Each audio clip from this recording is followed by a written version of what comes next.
एक बार एक बंदा जूता खरीदने के लिए किसी शॉप पे गया। उसे 7 नंबर का जूता खरीदना था और उसे उस शॉप पे एक जूता पसंद भी आ गया। लेकिन जैसे ही वो काउंटर पे पेमेंट करने के लिए गया, उसे पता लगा कि वो वॉलेट तो घर पे ही भूल गया है। फिर उसने शॉपकीपर से रिक्वेस्ट किया कि आप मुझे जूते दे दो, अगले दिन आके मैं पेमेंट कर दूंगा। थोड़ा सा हेजिटेशन उस शॉपकीपर को फील हो रहा था उधार देते हुए, लेकिन फिर भी उसने जूते पैक किए और ग्राहक को दे दिए। अगले दिन वही ग्राहक वापस से उस शॉप पर आता है और कहता है कि दोनों में से एक जूता 6 नंबर का है, प्लीज आप उसे चेंज कर दो। तो ग्राहक ने माफी मांगते हुए 6 नंबर का जूता चेंज करके उसे 7 नंबर का दे दिया। उस दिन ग्राहक वॉलेट लेके आया था और उसने पेमेंट भी कर दी। अब आप ये देखिए कि दुकानदार ने कितना समझदारी से काम किया, ना उसने जूते खोए ना कस्टमर। इसे कहते हैं प्रेजेंस ऑफ माइंड। गाइस, आपको ये सुन के कैसा लगा कमेंट सेक्शन में जरूर लिखिएगा और ऐसे अमेजिंग वीडियोस के लिए शेयर, सब्सक्राइब एंड लाइक। मिलते हैं अगली वीडियो में।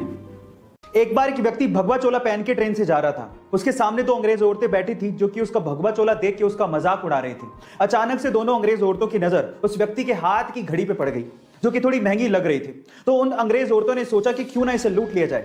उन दोनों अंग्रेज औरतों ने इस व्यक्ति से कहा कि तुम हमें ये घड़ी दे दो, अदरवाइज हम लोग पुलिस को बुलाएंगे और ये कहेंगे कि तुम हमसे बदतमीजी कर रहे थे। उस व्यक्ति ने बात सुन के भी अनसुनी कर दी और ऐसे रिएक्ट किया कि उसे जैसे सुनाई ही नहीं देता। फिर उन दोनों औरतों ने उसे इशारों से समझाया, पर वो तब भी नहीं समझा। फिर उसके बाद उस व्यक्ति ने दोनों अंग्रेज औरतों को इशारों से कहा कि जो भी कहना है वो लिख के दे दो। तो उन दोनों अंग्रेज औरतों ने ये लिख के दिया कि तुम हमें ये घड़ी दे दो, अदरवाइज हम पुलिस को बुलाएंगे और कहेंगे कि तुम हमसे बदतमीजी कर रहे थे। जब लिख के वो पर्ची व्यक्ति को पकड़ाई तो व्यक्ति ने पर्ची पढ़ी और उसके बाद बोला कि अब पुलिस को बुला लो। गाइस, वो व्यक्ति जानते हैं कौन थे? वो व्यक्ति थे स्वामी विवेकानंदा। गाइस, ऐसे अमेजिंग वीडियोस के लिए YouTube पे हमारे चैनल को सब्सक्राइब कर लो और अगर आप Instagram पे देख रहे हो तो मुझे फॉलो करना मत भूलना। मिलते हैं अगली वीडियो में। क्या आप मुझे पेन बेच सकते हो? ये क्वेश्चन मोस्ट कॉमन क्वेश्चन है अगर आप किसी भी कंपनी में सेल्स जॉब के लिए जाते हो तो, क्योंकि अगर आप बेच सकते हो तो आप कुछ भी कर सकते हो। Sell me this pen.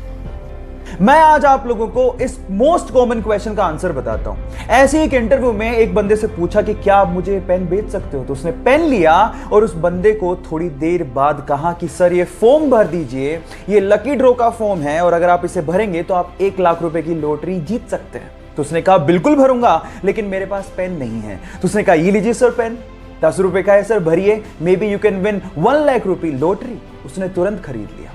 Now the moral of the story is, अगर आपको कोई चीज बेचनी है तो आपको उसके लिए जरूरत पैदा करनी पड़ेगी, और अगर आपने जरूरत पैदा कर दी तो वो चीज अपने आप बिक जाएगी। Got it? जब रतन टाटा ने पहली बार अपनी ड्रीम कार टाटा इंडिका को बाजार में उतारा तो उसका रिस्पॉन्स बहुत ही खराब था। घाटे में जाती हुई कंपनी को देखकर शेयर होल्डर्स ने कहा कि हमें कंपनी बेच देनी चाहिए।